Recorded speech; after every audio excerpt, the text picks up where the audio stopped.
Naghahanap ka ba ng tips para hindi malagay sa peligro ang buhay mo sa simpleng pag-akyat sa bubong?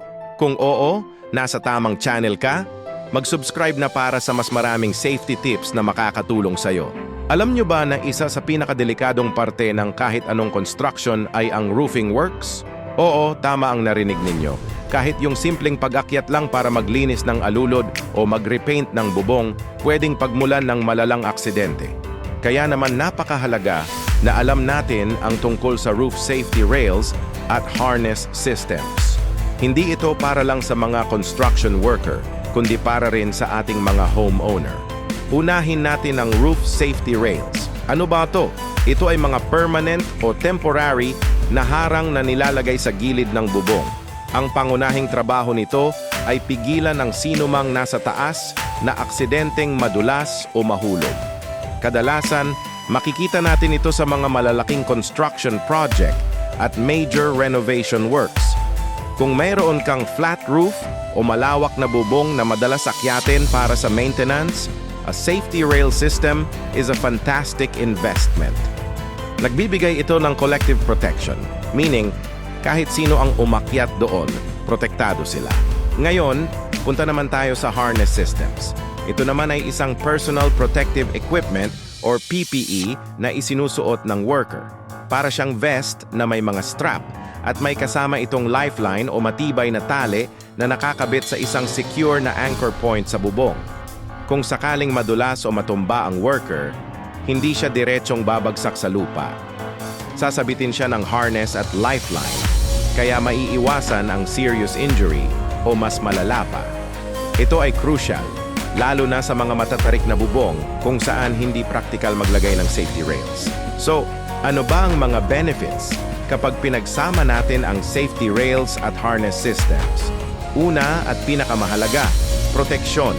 Proteksyon para sa mga trabahador na nagtatrabaho sa bubong niyo at proteksyon din para sa iyo bilang homeowner kung sakaling ikaw mismo ang kailangang umakyat. Pangalawa, compliance sa safety standards. Sa maraming lugar, requirement na ito para sa mga construction project.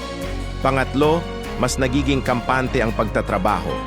Kapag alam mong ligtas ka, mas makakapag-focus ka sa trabaho, kaya mas mabilis itong matatapos.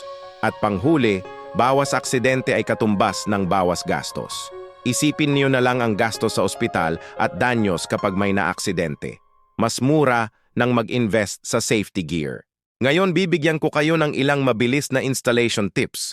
Una, siguraduhing certified at tama ang pagkakakabit ng mga anchor points. Dito nakasalalay ang buhay ng gagamit ng harness. Pangalawa, gumamit ng tamang sukat ng harness at laging i-check ang kondisyon nito bago gamitin. Huwag gumamit ng gear na may sira o punit. Pangatlo, at ito ang pinakamahalaga, huwag na huwag itong titipirin. Ang safety gear ay isang investment sa buhay at kaligtasan, hindi ito simpleng gastos lang.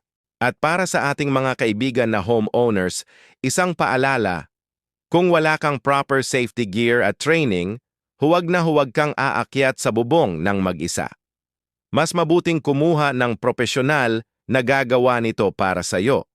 Tandaan, ang buhay ay mas mahalaga kaysa sa anumang repair o paglilinis. Bottom line, ang trabaho sa bubong ay palaging may kasamang high risk.